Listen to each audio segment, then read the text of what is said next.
Walter still sets 2 coffee mugs each morning, until the day he finds the toy truck that changes everything. 5:30. Always 5:30. Walter Jenkins' eyes opened before the alarm, same as they had for 43 years of factory shifts, then 15 years of running his own garage. Now, 2 years into retirement and 2 years since Ruth passed, his body still obeyed the old schedule even when his mind begged for more sleep. The hardwood floor felt cold under his bare feet as he shuffled to the kitchen. October in Ohio meant the furnace would kick on soon, but for now the house held that crisp emptiness that made every sound seem too loud. The coffee maker gurgled to life. He'd said it the night before, another habit from when Ruth needed her first cup to face the day. While the coffee brewed, Walter opened the kitchen curtains. Mrs. Patterson across the street was already walking her little white dog, same time every morning. She'd wave if she caught him looking, but Walter usually turned away first. Too much effort to wave back, too many words that might follow. The coffee finished with its familiar hiss. Walter reached for 2 mugs from the cabinet, Ruth's blue one with the chip on the handle, and his plain brown one that said "World's Best Dad" in faded letters. Sarah had given him that one 15 years ago, back when the words felt true. He poured coffee into both mugs, added cream to Ruth's just the way she liked it, black for himself, set them on their usual spots at the kitchen table, opened the newspaper, spread it between them. Then he stopped. Ruth's mug sat there steaming, cream swirling on the surface, and for a moment Walter could almost hear her voice. "Read me the good parts, Walt. Skip the doom and gloom."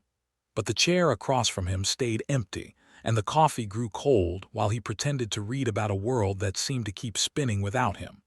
20 minutes later, same as every morning, Walter would catch himself.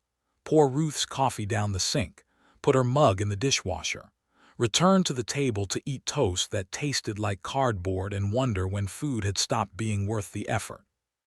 The newspaper held the same types of stories it always did: politics, accidents, people doing things that mattered to someone. Walter read every word, not because he cared, but because it filled time. The house was too quiet without Ruth's humming, her puttering around the kitchen, her voice calling from the other room about things that seemed important then and felt precious now. After breakfast, Walter would shower, dress in clean clothes, and face the question that got harder every day. What now? The garage in the back had his tools, projects half finished from when working with his hands felt like purpose instead of just motion. The living room had Ruth's chair, still angled toward the television like she might come back to claim it. The bedroom upstairs had her side of the closet, clothes he couldn't bring himself to donate and couldn't stand to see. So he'd choose the garage, always the garage, where the smell of motor oil and metal shavings mixed with the ghost of Ruth's voice calling him in for lunch, where he could pretend to be busy until the day ended and he could start the whole ritual again. The workbench in Walter's garage held 40 years of accumulated purpose. Wrenches organized by size, screwdrivers sorted by type, coffee cans full of nuts and bolts and washers that might come in handy someday. Everything in its place, except Walter himself. He'd built this space when Sarah was still in elementary school and Michael was just learning to walk. Back then, the garage was command central for family life, fixing Sarah's bicycle, teaching Michael to change oil, storing Christmas decorations and camping gear, and all the equipment of a life lived forward instead of backward. Now Walter came here because he didn't know where else to go. This morning, like most mornings, he found himself holding a socket wrench, turning it over in his hands that weren't quite as steady as they used to be. The tool felt familiar and foreign at the same time, an old friend whose language he was forgetting. 43 years I've been fixing things, he said aloud, his voice rusty in the empty garage. Cars, appliances, leaky faucets, broken toys, but I can't fix this. This, the word that had replaced so many others. This loneliness that sat on his chest like a weight. This silence that followed him from room to room. This distance between him and his children that had started the day Ruth died and grown wider with every conversation they didn't have. Walter set the wrench down and picked up a photograph from the workbench, Him and Ruth on their wedding day, 42 years ago. She was 23, laughing at something he just whispered in her ear. He was 25, thinking he knew everything about love because he loved her so much it felt like drowning. "You knew, didn't you?" he asked the photograph. "You knew I'd be lost without you. That's why you kept trying to get me to talk more, to open up to the kids. You were preparing them for when you wouldn't be there to translate for me." Ruth had been his interpreter with the world. She could take his grunts and nods and somehow turn them into conversations. She could smooth over his rough edges when he came home frustrated from work, help him find words when Sarah needed advice about boys or Michael wanted to know why Dad seemed angry all the time. "I wasn't angry," Walter said to the photo. "I didn't know how to say things the way you did. Still don't." The last real conversation he'd had with Michael was the fight. 6 months after Ruth's funeral, when Walter had been drinking too much and sleeping too little, and Michael had suggested maybe it was time to sell the house, get somewhere smaller, closer to family. "This is my home," Walter had said, his voice louder than intended. "Your mother and I built our life here. I'm not abandoning it because you think I can't take care of myself." "Dad, nobody's saying you can't take care of yourself. We're worried about you. Sarah's worried, I'm worried. You don't call, you don't visit, you barely talk to us when we call you. I talk plenty. You grunt, you give one-word answers. You act like we're bothering you." And that's when Walter had said the thing he'd been thinking but should never have spoken. "Maybe you are bothering me. Maybe I just want to be left alone to grieve my wife without having to manage everyone else's feelings about it." Michael had left that day and hadn't been back since. Sarah still called every week dutifully, but their conversations felt scripted now, careful. She'd ask how he was doing, he'd say fine. She'd mention the grandkids he'd only met twice, he'd make appropriate noises. She'd suggest he come visit, he'd say maybe soon, knowing he wouldn't. Walter returned the photograph to its place and walked to the far corner of the garage, where a tarp covered something he hadn't looked at in months. He pulled the canvas away to reveal Michael's 1967 Mustang, the project car they'd worked on together when Michael was in high school. The car was beautiful and broken, cherry red paint faded to pink in places, chrome bumpers spotted with rust, engine torn apart and spread across 2 workbenches. They'd spent 3 summers on this car, side by side, Walter teaching Michael everything he knew about engines and Michael dreaming about the day he'd drive it to prom. But senior year brought college applications, part-time jobs, a girlfriend who thought classic cars were stupid. The Mustang became homework avoidance, then a weekend hobby, then something they'd get back to someday. After Michael graduated and moved away for college, the car just sat, waiting for a reunion that never came. "We were going to finish this," Walter said to the empty garage. "Remember, Michael, you said we'd work on it every summer break. Then you got that internship in Chicago, then you met Jennifer, then life happened." He traced his finger along the car's dusty hood, remembering Saturday mornings when they'd both be out here by 8, Ruth bringing them coffee and sandwiches, the radio playing classic rock while they argued about the proper way to gap spark plugs. Those were the times he and Michael talked easiest, hands busy, eyes focused on the work, words coming naturally between them.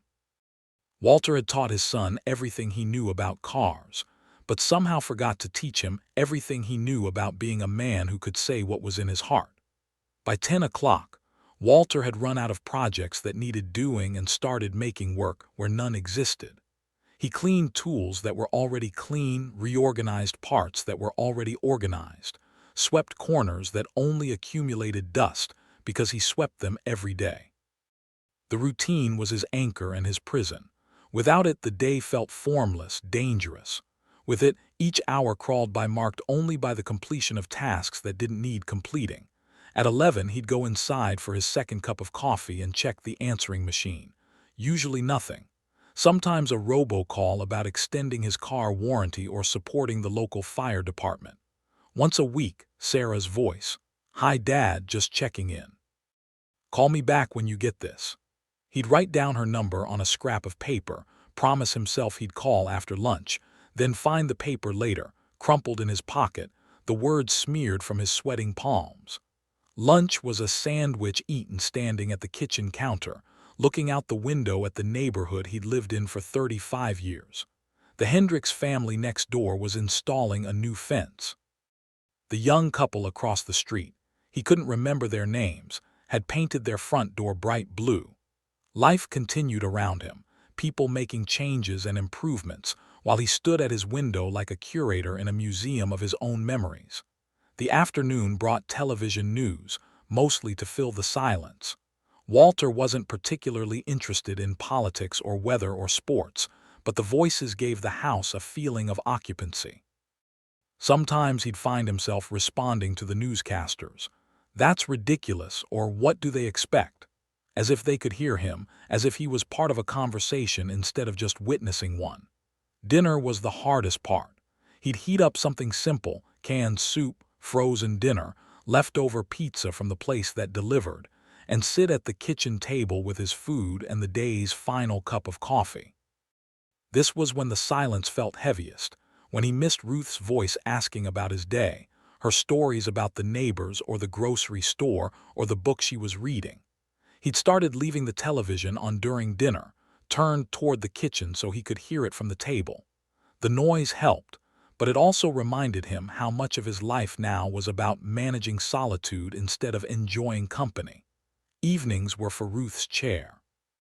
Walter would settle into his recliner, the one he'd bought to match hers 15 years ago, and pretend to watch whatever was on television. Really, he was listening to the house, the furnace cycling on and off, the refrigerator humming, the settlings and creakings of a structure aging along with him. Sometimes he'd talk to Ruth's empty chair, just practical things at first. "Furnace is making that noise again, or Mrs.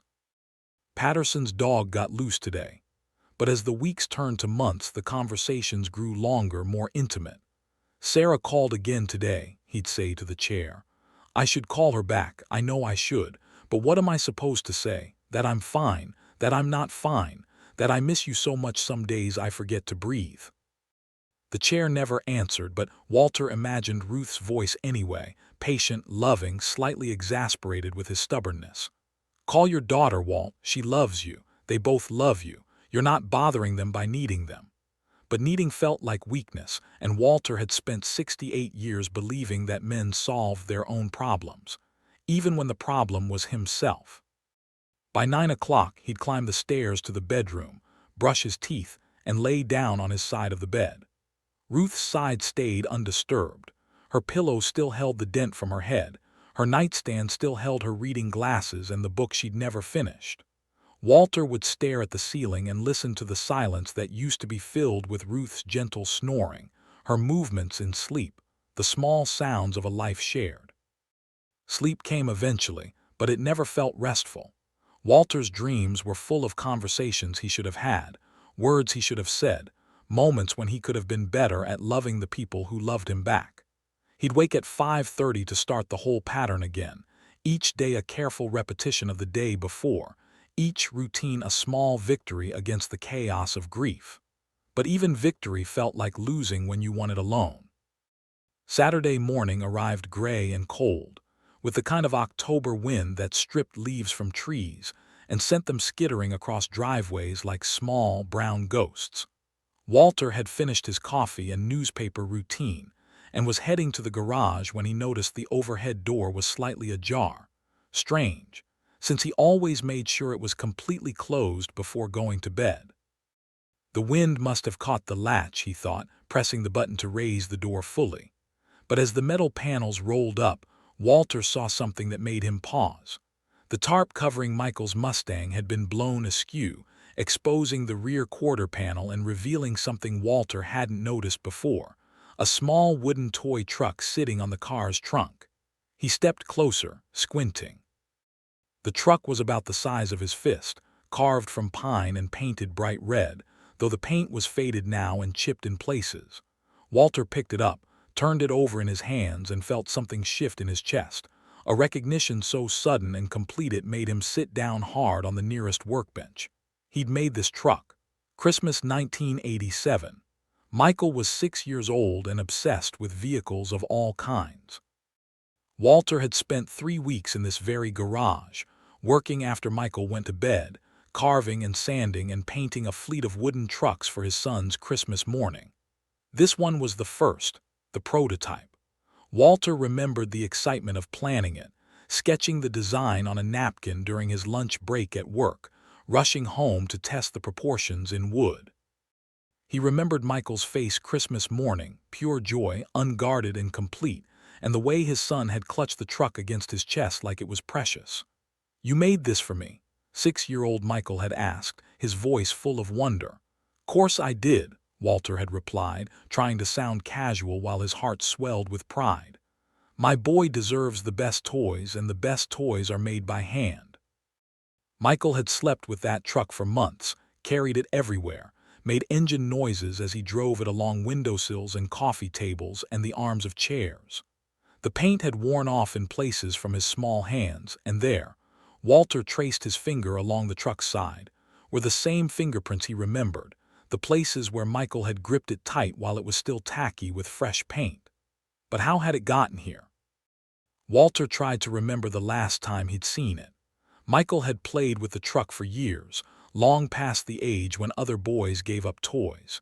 It had moved with the family from the apartment to this house, survived countless cleanings and reorganizations, somehow always finding its way back to Michael's room. Then Walter remembered the argument. 6 months ago, when Michael had come to help clean out the basement and suggested maybe it was time to sell the house. They'd found boxes of old toys, and Michael had pulled out this truck, held it for a long moment, then set it on the Mustang's trunk. "I remember this," Michael had said quietly. "You made me a whole fleet of these. I thought you were magic, that you could make anything." Walter had grunted something noncommittal, focused on sorting through boxes, unwilling to acknowledge the emotion in his son's voice. Now he wished he'd stopped what he was doing, looked at Michael, said something about how those had been good times, how proud he'd been to make something that brought his boy such joy. Instead, the truck had been forgotten in the argument that followed, left behind when Michael drove away angry, sitting on the Mustang's trunk like a small monument to all the words they hadn't said. Walter held the truck close to his chest and felt something break open inside him, not breaking apart but breaking open, like ice cracking in spring. For the first time since Ruth died, Walter cried. Really cried. Not the angry tears of frustration or the dull leaking of grief, but the deep, wrenching sobs of a man finally feeling the full weight of his losses. He cried for Ruth, gone too soon with too many words left unsaid. He cried for Michael, somewhere in Chicago building a life that didn't include his father. He cried for Sarah, dutiful and distant, trying to love a man who didn't know how to let her. But mostly he cried for himself, for the years he'd wasted believing that love was something you felt instead of something you did, something you showed with your hands instead of your voice. The toy truck sat solid and real in his palms, proof that he had once known how to love in a way that mattered. His hands had shaped this. His time had created it. His heart had guided every cut of the knife, every stroke of the brush. He had made something beautiful for his son, something that had brought joy and comfort, and the kind of security that comes from knowing your father thinks you're worth his best effort. When the tears finally stopped, Walter sat in the quiet garage holding his son's truck and feeling something he hadn't felt in months. The possibility that maybe it wasn't too late to remember how to love with his hands again. Over the next 3 days, Walter couldn't stop thinking about the truck. He'd set it on his workbench where he could see it while he puttered around the garage, and every glimpse brought back another memory. Michael at 7, racing trucks through Ruth's garden while she pretended to scold him. Michael at 10, explaining to a neighborhood friend that his dad made the best toys because he took time to get them right. Michael at 15, embarrassed by childish things but keeping the truck on his bookshelf anyway. The memories were bittersweet, full of love and loss and the recognition of how much time had passed, how much distance had grown between them. But they were also evidence of something Walter had begun to doubt, that he had been, at least sometimes, a good father. The phone rang Tuesday evening while Walter was heating soup for dinner. Sarah's name appeared on the caller ID, and for once, Walter picked up on the second ring instead of letting it go to voicemail. "Hi, sweetheart," he said, and immediately heard the surprise in Sarah's voice. "Dad, hi, I wasn't sure you'd be home." "Where else would I be?" Sarah laughed, a sound Walter realized he'd missed. "Good point. How are you doing?" It was their usual opening, the question that usually got a grunt and a fine before they moved on to safer topics. But today, with the toy truck visible from where Walter stood in the kitchen, he found himself saying something different. "I found something interesting in the garage," he said. "Remember those wooden trucks I made for Michael when he was little?" "Oh my gosh, yes. He was obsessed with those." "You made him like 6 or 8 of them one Christmas. He slept with them for years." "I found one sitting on the Mustang. Michael must have left it there last time he was here." Silence on the other end of the line, then. "Dad, Michael's been worried about that fight you two had. He feels terrible about the things he said. He wants to call you, but he doesn't know how to start the conversation." Walter absorbed this information, turned it over like he'd turned over the truck. "I said some things too, things I shouldn't have said. You were grieving, you're still grieving. Michael understands that." "Maybe." Walter paused, looking at the truck sitting on his counter next to his bowl of soup. "Sarah, can I ask you something?" "Of course." "Do you remember me was I a good father? When you were little, I mean, before I got so." "Before you got so what?" Walter struggled for the word. "Stuck, before I got stuck." Sarah's voice softened. "Dad, you were a wonderful father. You taught us things with your hands, with your time. You were always fixing something for us, building something, making something better. You showed up to every school play, every game, every parent conference. You might not have said much, but you were always there." "I should have said more." "Maybe, but you said what you could say the way you could say it. When I was 8 and my bike chain kept falling off, you spent 3 hours teaching me how to fix it myself instead of just doing it for me. When Michael wanted to learn guitar, you researched teachers and drove him to lessons for 2 years even though you hate music." Walter smiled despite himself. "I don't hate music." "Dad, you called it organized noise for my entire childhood." "Well, it is organized noise, but it's Michael's organized noise, so it was worth supporting." They talked for 45 minutes, longer than they'd talked in months. Sarah told him about her kids, her job, her husband's promotion. Walter found himself asking questions, making comments, participating in the conversation instead of just enduring it. When they hung up, Walter heated his soup again and sat at the kitchen table with the toy truck beside his bowl. The house felt different somehow, less empty, more expectant, like it was waiting for something to happen instead of just waiting for time to pass. Wednesday morning, Walter did something he hadn't done in 2 years. He skipped his usual routine and went straight to the garage. Not to clean or organize or pretend to be busy, but to work. Really work. He uncovered Michael's Mustang completely, folding the tarp and setting it aside. The car looked worse in full daylight, rust spots he hadn't noticed, scratches in the paint, decades of dust and neglect. But underneath the deterioration, Walter could see the bones of something beautiful. Something that could be beautiful again, with enough time and care and the right kind of attention.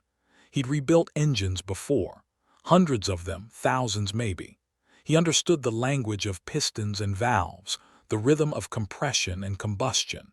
His hands remembered what his mind had started to doubt, that he was still capable of making broken things whole.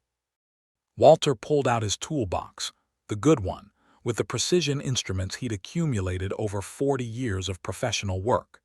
He selected a socket wrench, the same one he'd held aimlessly just days before, and began to dismantle the Mustang's engine with the careful attention of a surgeon. Each bolt he removed was a small victory against the inertia that had ruled his life for 2 years. Each part he cleaned and inspected was proof that his hands still knew how to serve something larger than his own maintenance of daily routine. By lunchtime, he'd made more progress than he'd made on anything in months. More importantly, he'd remembered something he'd forgotten. The deep satisfaction that comes from working toward a purpose bigger than just getting through the day. That night, Walter dreamed about Ruth for the first time since her funeral. In the dream, She was sitting in her chair in the living room, knitting something blue and soft while he worked on the Mustang's engine spread across their coffee table. It should have been absurd. An engine in the living room, oil stains on Ruth's good carpet, but in the dream it felt perfectly natural. "You're making progress," she said without looking up from her knitting. "Engine's in worse shape than I thought," Walter replied, his hands moving confidently among the parts even though he couldn't quite see what he was doing. "But the foundation is solid, just needs attention." "I wasn't talking about the engine, Walt." Walter looked up then, really looked at his wife for the first time in 2 years, and felt his heart break all over again.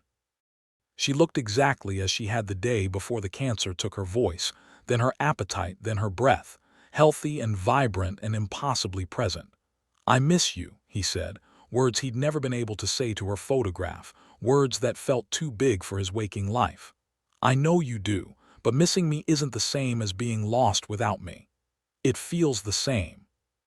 Ruth set down her knitting and fixed him with the look she'd perfected over 42 years of marriage, loving but impatient, the expression of a woman who'd spent decades translating her husband's silences and wouldn't accept them anymore. "Walter Jenkins, you have spent 2 years acting like you died with me, like your life ended the day mine did. But you're still here, and that means you still have work to do." "What work?" "The kids don't need me anymore. They have their own lives, their own families. I'm just an obligation to them now." "Are you? Or are you just afraid they might need you in ways you don't know how to handle?" Walter looked down at the engine parts in his hands, but they'd changed somehow, become smaller, more delicate. They were wooden toys now, trucks and cars and planes, all in different stages of completion. Some painted, some not, some perfectly formed, and others clearly first attempts. "I used to know how to love them," he said, "when they were small and their needs were simple. Toys, bikes fixed, someone to cheer at their games. I could do those things. Love doesn't get more complicated, Walt. People do. But the love is the same. It's still about showing up, still about paying attention, still about offering what you have instead of worrying about what you don't." Walter tried to respond, but the words felt stuck in his throat. In the dream, Ruth reached across the impossible distance between her chair and the coffee table and touched his hand. "You made beautiful things for them when they were children," she said. "You can still make beautiful things for them now, just different beautiful things." Walter woke with tears on his face and the taste of regret thick in his mouth. The dream felt more real than most of his waking hours, more present than the empty bed and silent house that surrounded him. He could still feel the pressure of Ruth's hand on his, still hear the certainty in her voice that he had something left to give. But in the gray light of pre-dawn Thursday, that certainty felt fragile. Walter lay in bed and cataloged all the ways he'd failed as a father, as a husband, as a man. The fight with Michael, the careful distance Sarah maintained during their phone calls, the 2 years he'd spent in this house like a ghost haunting his own life. "I don't know how to fix this," he said aloud to the empty bedroom. "I don't know how to fix any of it." But even as he spoke the words, Walter was thinking about the Mustang's engine, about the methodical process of taking something broken apart so you could understand why it stopped working. Maybe that's where he needed to start, not with fixing everything at once, but with understanding where the breakdown had begun. He got up, made coffee, and instead of reading the newspaper, Walter sat at the kitchen table with a piece of paper and began to write. Not a letter, not a plan, just a list of the things he wished he'd said, and the things he wished he could say, and the things he maybe still had time to get right. The list grew longer as the morning progressed, filling the front and back of the paper with words Walter had been carrying inside for years without knowing how to let them out. By the time he finished, his coffee was cold and his hand was cramped, but he felt something he hadn't felt in a long time: clarity. He couldn't fix everything. He couldn't bring Ruth back or undo the argument with Michael or erase 2 years of withdrawal from his children's lives, but he could do something. One thing, one small, concrete action that would prove to himself, and maybe to them, that he was still capable of love that mattered. Walter folded the paper and put it in his shirt pocket next to his heart. Then he went to the garage and got back to work. For the next week, Walter worked on the Mustang with an intensity that surprised him. Every morning after coffee, he'd head to the garage and lose himself in the careful process of restoration. He cleaned each part meticulously, researched replacement costs online, made lists of what could be salvaged and what needed to be replaced entirely. But the real work wasn't happening under the hood. The real work was happening in the conversations Walter found himself having, with Ruth's memory, with his own doubts, with the voice in his head that sounded suspiciously like Michael at age 16. Full of questions, Walter hadn't known how to answer then and wasn't sure he could answer now. "What if I call and he hangs up on me?" Walter asked the empty garage as he cleaned a carburetor that had been clogged for 15 years. "What if you don't call and miss your chance entirely?" Ruth's voice seemed to respond from somewhere near the workbench. "What if I try to fix this and just make it worse? What if it's already as bad as it can get, and the only direction left is better?" These weren't real conversations, Walter knew that. Ruth was gone, and the voice in his head was just his own conscience finally speaking up after 2 years of silence. But the questions felt real enough, and they demanded real answers. Thursday afternoon, Walter found himself standing in front of Michael's old bedroom, holding the toy truck and remembering all the nights he'd stood in this same doorway watching his son sleep. Michael had been a restless sleeper, always moving, always dreaming something active and energetic. Walter used to wonder what his boy was dreaming about, what adventures played out behind those closed eyelids. Now he wondered what Michael dreamed about as an adult, whether he ever thought about the father who taught him to change oil and gap spark plugs, but somehow never taught him that love didn't always sound like praise, that sometimes love sounded like silence because the words were too big and too important to risk saying wrong. "I should have tried harder," Walter said to the empty room. "Should have found the words somehow." But even as he said it, Walter remembered Sarah's voice on the phone. "You said what you could say the way you could say it." Maybe the problem wasn't that he'd been incapable of communication. Maybe the problem was that he'd given up trying, assumed that because words didn't come easily, they weren't worth the effort. The toy truck felt warm in his hands, worn smooth by years of love and play. This was communication too, not words, but intent made physical, time and skill and attention devoted to someone else's happiness.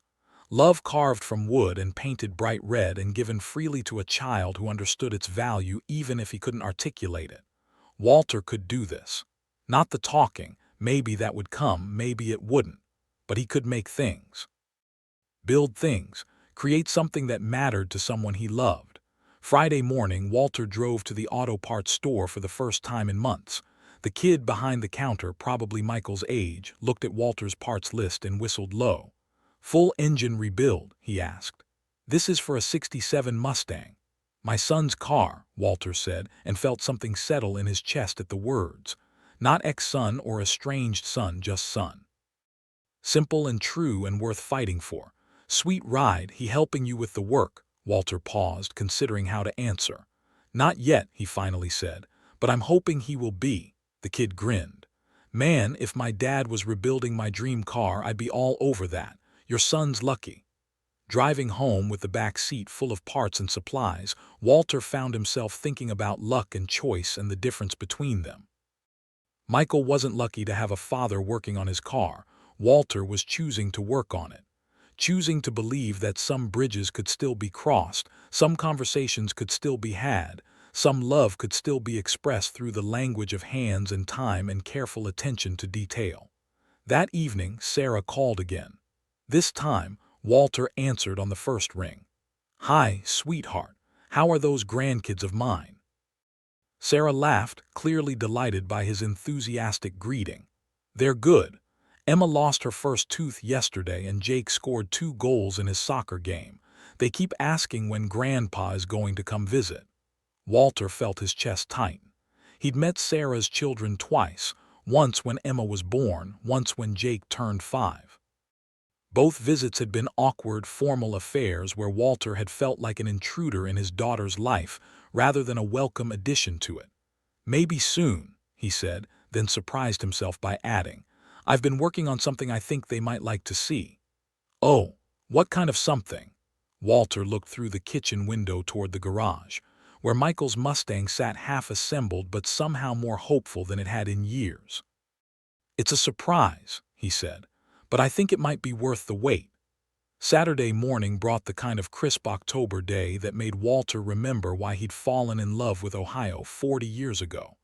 The leaves were turning serious colors now, deep reds and bright golds that caught the light and held it like stained glass. Perfect weather for working with the garage door open, for letting the outside world back into his carefully controlled space. Walter had been at the Mustang for 3 hours when he heard footsteps on the driveway. He looked up to see Mrs. Patterson from across the street, walking hesitantly toward the garage with something in her hands. "Morning, Walter," she called. "Hope I'm not bothering you." Walter set down his wrench and wiped his hands on a rag. Mrs. Patterson was probably Ruth's age, a widow herself who'd lived across the street for 20 years. Ruth had been friendly with her, coffee visits, shared gardening tips, the kind of neighborly relationship Walter had always appreciated but never actively maintained. "Morning, Alina. What can I do for you?" She held up a covered dish. "I made too much lasagna last night and I thought you might like some. Ruth always said you were partial to Italian food." The mention of Ruth should have stung, but somehow it didn't. Instead, Walter felt grateful that someone still spoke her name aloud, still remembered the small details of who she'd been. "That's very kind of you," he said, accepting the dish. "Would you like to see what I'm working on?" Alina's face lit up. "Oh, yes. Ruth used to tell me about this car, how you and your son worked on it together." Walter led her to the Mustang, feeling oddly proud to show off his progress. The engine bay was clean now, all the parts laid out on towels in careful order. It looked like purpose, like something worth doing. "My goodness," Alina said, leaning closer to examine his work. "This is quite an undertaking. Are you planning to get it running again?" "That's the idea. It's been sitting here for 15 years, waiting for someone to pay attention to it." Alina nodded knowingly. "Sometimes things just need someone to believe they're worth saving." They talked for 20 minutes about the car, about their gardens preparing for winter, about the changes in the neighborhood over the years. It wasn't deep conversation, but it was human contact that didn't feel obligatory or careful. When Alina left, Walter realized he was smiling for the first time in weeks. Sunday afternoon, Walter did something that felt both terrifying and inevitable. He looked up Michael's phone number and dialed it before he could talk himself out of it. The phone rang 4 times before Michael's voicemail picked up. "Hi, you've reached Michael Jenkins. Leave a message and I'll get back to you." Walter almost hung up. Almost decided this was a sign that he should stick to working on the car and forget about working on the relationship. But something about hearing his son's voice, older now, more confident than Walter remembered, made him stay on the line until the beep. "Michael, it's your father. I found something of yours in the garage. That wooden truck I made you when you were 6. You left it on the Mustang last time you were here." Walter paused, trying to find words that felt true without feeling too vulnerable. "I've been thinking about that Christmas when I made you those trucks. You were so excited and I was so proud to make something that made you happy. I'd forgotten that feeling until this week." Another pause. Walter could hear his own breathing, loud in the quiet garage. "Anyway, I'm working on the Mustang, rebuilding the engine. I know it's been sitting here for a long time, but I think it's still worth saving. Maybe we both are." Walter's voice cracked slightly on the last words. "I miss you, son. I miss us. Call me back if you want to talk, or don't. But know that I'm thinking about you, and I'm sorry for the things I said when I was hurting too much to think straight." Walter hung up and sat in the silence of his garage, feeling emptied out and filled up at the same time. He'd said the words. Not all of them, not perfectly, but he'd said something true and important to his son. Whatever happened next was up to Michael. The rest of Sunday passed in a haze of careful work and careful hope. Walter cleaned parts, checked measurements, made notes about what needed to be ordered and what could be repaired. But underneath the mechanical focus, he was listening. Every car that passed on the street made him look toward the driveway. Every phone ring made his heart speed up. Michael didn't call Sunday, or Monday, or Tuesday. By Wednesday morning, Walter was beginning to think he'd miscalculated everything. Maybe Michael really was done with him. Maybe some bridges were burned too completely to rebuild. Maybe a voicemail about toy trucks and engine parts wasn't enough to overcome 2 years of silence and hurt feelings. But Wednesday afternoon, while Walter was grinding valves and trying not to think about phone calls that didn't come, his cell phone rang. The number wasn't one he recognized, but something made him answer anyway. "Dad." Walter nearly dropped the valve he was holding. "Michael." "Yeah, it's me. I got your message. Sorry it took me a few days to call back. I had to. I needed to think about what to say." "That's okay, I understand." Silence stretched between them, not hostile but careful. Walter could picture his son the way he'd been at 25, serious and thoughtful, always weighing his words before speaking them. "The truck," Michael finally said. "I remember carrying it everywhere when I was little. I thought it was the most beautiful thing I'd ever seen. You slept with it for months. Years, actually. I hid it under my pillow when I got older, when I thought I was too old for toys, but I never stopped loving it." Michael's voice softened. "I never stopped loving that my dad made it for me." Walter felt his throat tighten. "I made you 8 of them that Christmas. Took me 3 weeks, working every night after you went to bed. I still have them, all of them, in a box in my closet. Jennifer thought I should throw them away when we moved in together, but I couldn't do it. They're not much to look at now, I bet." "They're perfect," Michael said firmly. "They're proof that someone thought I was worth their best effort." The conversation continued for 45 minutes. Not the deep, healing dialogue Walter had imagined, but something better. A real conversation between two adults who shared a history and were willing to acknowledge that the history mattered. When they hung up, Michael had promised to think about driving down the following weekend to see the Mustang. No guarantees, no dramatic reconciliation, just the possibility of shared time in a garage working toward something together. Walter returned to the engine with hands that felt steadier than they had in months. He wasn't fixed yet, and neither was his relationship with his son. But they were both works in progress now, and progress felt like enough to build on. Friday afternoon, Walter was adjusting the timing on the Mustang's rebuilt engine when he heard a car door slam in the driveway.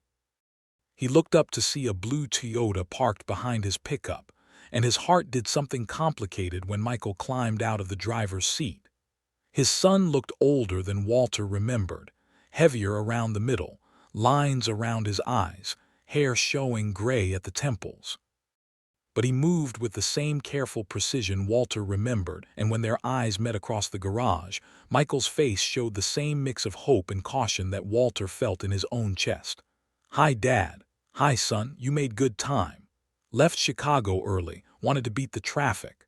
Michael stepped into the garage, hands in his pockets, looking around at the organized tools and parts. "This looks different than I remember. Cleaner.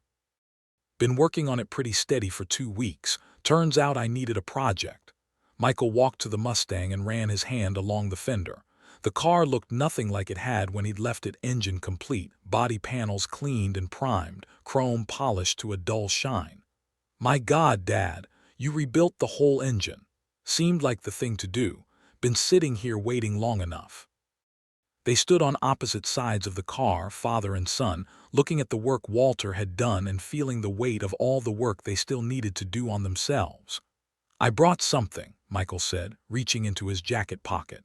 He pulled out a small wooden truck, bright red, paint slightly faded, edges worn smooth by years of handling. Walter recognized it immediately. "That's the first one I made, the prototype. I've carried it in my pocket every day since you called. Wanted to remind myself of something I'd forgotten." "What's that?" Michael looked up from the truck, met his father's eyes directly. "That you loved me enough to spend 3 weeks making me perfect toys. That you showed up to every game, every school play, every parent conference. That you taught me to work with my hands, to take pride in doing things right, to believe that problems have solutions if you're willing to put in the effort." Walter felt his chest tighten. "I also taught you that men don't talk about their feelings, that asking for help is weakness, that the only acceptable response to pain is silence." "Yeah, you taught me that too." But maybe that's because it's what your father taught you and his father taught him. Maybe we can teach ourselves something different. Walter picked up a wrench, not because he needed it, but because his hands needed something to hold. I don't know how to do this, Michael. I don't know how to be the kind of father who talks about feelings and asks for forgiveness and says the right things at the right time. Neither do I. I don't know how to be the kind of son who calls every week and visits for holidays and doesn't carry grudges for months, but maybe we can figure it out together. Michael set the wooden truck on the Mustang's dashboard, right where a driver could see it. What do you say we start the engine? See if all your work paid off. Walter nodded and climbed into the driver's seat. The key turned easily, and the engine caught on the second try. It wasn't perfect. There was a slight hesitation in the idle, a whistle from somewhere in the intake, but it ran. After 15 years of silence, the Mustang ran. "Listen to that," Michael said, grinning. "She's got a voice again." Walter revved the engine gently, listening to the rhythm he'd worked 2 weeks to perfect. Still needs some tuning. Probably take another few weekends to get her running really smooth. Good thing I've got some vacation time saved up. They stood together in the garage, listening to the Mustang's engine and feeling something shift between them. Not healing exactly, not yet, but the beginning of healing. The recognition that some things broken could be rebuilt if you were willing to take them apart first, understand how they worked, put them back together with patience and care. "Michael," Walter said over the sound of the engine, "I'm sorry about what I said after your mother died, about wanting to be left alone. I didn't mean it the way it sounded. I know, Dad, and I'm sorry for pushing you to sell the house. I was worried about you, but I went about it wrong." Walter turned off the engine, and the garage fell quiet except for the sound of cooling metal and 2 men breathing. "I miss her every day, your mother. But I don't want to disappear with her. I want to be here for you and Sarah, for the grandkids I barely know. I just don't know how to start." Michael walked around the car and put his hand on his father's shoulder. "Maybe you already have started. Maybe this." He gestured toward the rebuilt engine, the organized garage, the wooden truck on the dashboard. "Maybe this is how you start. By doing what you know how to do and trusting that love will find a way to show itself." That evening, Walter and Michael sat in the living room after dinner, takeout pizza eaten at the kitchen table while they planned the Mustang's next phase of restoration. It was the first time Walter had used the living room for anything other than watching television alone, and having Michael in Ruth's chair didn't feel wrong the way Walter had expected. It felt like the room was remembering its purpose. "Tell me about the grandkids," Walter said, settling into his own recliner with a cup of coffee. "Sarah talks about them, but I don't really know them." Michael pulled out his phone and showed Walter pictures. Emma at 7, gap-toothed and grinning, Jake at 9, muddy from soccer practice but holding up a trophy. "Emma's the artist. She draws constantly, carries a sketchbook everywhere.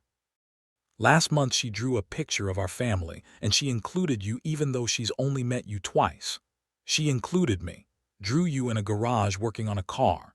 When I asked her why, she said Sarah told her that Grandpa builds things for people he loves." Walter studied the photo of his granddaughter, trying to memorize her face. "I'd like to build something for her, for both of them, if you think they'd like that." "Dad, they'd love that. They ask about you all the time. When are we going to see Grandpa? Why doesn't Grandpa come visit? I never know what to tell them." "Tell them Grandpa was lost for a while, but he's finding his way back." They talked until nearly midnight, about the children, about Michael's job, about Ruth, and the ways they each missed her differently. Walter learned that Michael had been promoted to senior engineer, that he was thinking about buying a house, that he'd kept every tool Walter had ever given him even though he rarely had time to use them. "I want to teach them what you taught me," Michael said as they prepared to call it a night. "How to use tools, how to fix things, how to take pride in work done well. But I also want to teach them things you never taught me. How to talk about feelings, how to ask for help, how to say, 'I love you' without needing a special occasion." Walter nodded. "I'd like to learn those things too. Maybe we can figure them out together." Saturday morning, they worked on the Mustang side by side, father and son, teacher and student roles shifting back and forth as they tuned the carburetor and adjusted the timing. Walter found himself explaining things he'd never bothered to explain before, and Michael found himself asking questions he'd been too proud to ask as a teenager. "Why did you always work alone when I was growing up?" Michael asked as they tested the idle's speed. "I wanted to help, but you always seem to prefer doing things yourself." Walter considered the question carefully. "I thought I was protecting you from frustration. Cars can be stubborn, and I didn't want you to get discouraged when things didn't work right the first time. But really, I think I was protecting myself from looking incompetent in front of my son." "You never looked incompetent to me. You looked like you could fix anything. I wanted you to think that. Needed you to think that, I guess. But maybe what you really needed was to see me struggle sometimes, to watch me figure things out instead of just seeing the finished result." They worked in comfortable silence for a while, the kind of shared quiet that felt productive rather than empty. When the carburetor was finally tuned to Walter's satisfaction, they took the Mustang for its first drive in 15 years. The car handled beautifully, smooth acceleration, crisp steering, the deep rumble of a well-tuned V8. But more than that, it felt like vindication. Proof that patience and skill and refusal to give up could bring something back from the edge of abandonment. "She drives like new," Michael said as they pulled back into the driveway. "Better than new, maybe. You did incredible work, Dad." Walter turned off the engine and sat for a moment, hands still on the steering wheel. It felt good to have a purpose again, to work toward something besides just getting through the day. Maybe that's what we both needed, a reason to believe that broken things can be fixed. Sunday afternoon, before Michael had to drive back to Chicago, they walked through the house together. Walter showed his son the rooms he'd been avoiding: the bedroom where Ruth's clothes still hung in the closet, the basement where boxes of family photos waited to be sorted, the spare room that had been earmarked for grandchildren who never came to visit. "I've been thinking about selling," Walter said as they stood in the spare room. "Not because I have to, but because maybe this house is too big for the life I'm living now." "Where would you go?" "I don't know yet. Maybe somewhere closer to you and Sarah. Maybe somewhere with a smaller garage but a bigger guest room." Walter looked around the empty space. "Your mother always wanted this room to be full of grandchildren's voices. Maybe it's time I figured out how to make that happen." When Michael left Sunday evening, they hugged goodbye, awkwardly at first, then with the fierce intensity of two men who'd almost lost each other and weren't willing to let distance grow between them again. "I'll call you this week," Michael promised, "and I'll come back next month. There's still work to do on the car." "There's still work to do on a lot of things," Walter replied. "But we've got time." Standing in his driveway, watching his son's taillights disappear around the corner, Walter felt something he hadn't felt in 2 years: hope for tomorrow. Not just hope that he'd survive it, but hope that he'd live it. That he'd find ways to matter again, to contribute, to love the people who loved him back. The wooden truck sat on his workbench where Michael had left it, next to a list of projects they'd planned together. The Mustang sat in the garage, ready for its next phase of restoration. The phone held Sarah's number, waiting for him to call with an invitation to visit, to meet his grandchildren properly, to start building the relationships he'd been too afraid to nurture. Walter picked up the truck and turned it over in his hands, feeling the smooth wood, the careful curves, the evidence of time spent in service of love. He'd made this with his hands 30 years ago, but somehow it felt like he was making it again now, making it new, making it matter. Tomorrow he'd call Sarah. Tomorrow he'd start planning visits and projects and the careful work of rebuilding a family that had been damaged but not destroyed. Tomorrow he'd continue the slow process of coming back to life. Tonight he'd sit in his chair and talk to Ruth, not to her photograph this time, but to her memory, her presence, the part of her that lived on in his hands and his heart and his willingness to keep trying. "I think I'm going to be okay," he said to the quiet house. "Not right away and maybe not completely, but okay enough to matter again, okay enough to love." The silence that answered him felt different now, not empty but expectant, full of possibility instead of loss. The weight of it still pressed against his chest, but now it felt like the weight of something being built rather than something being buried. Walter carried the wooden truck upstairs and placed it on his nightstand, where he could see it first thing in the morning. A reminder of who he used to be, who he could be again, and all the love he still had left to give.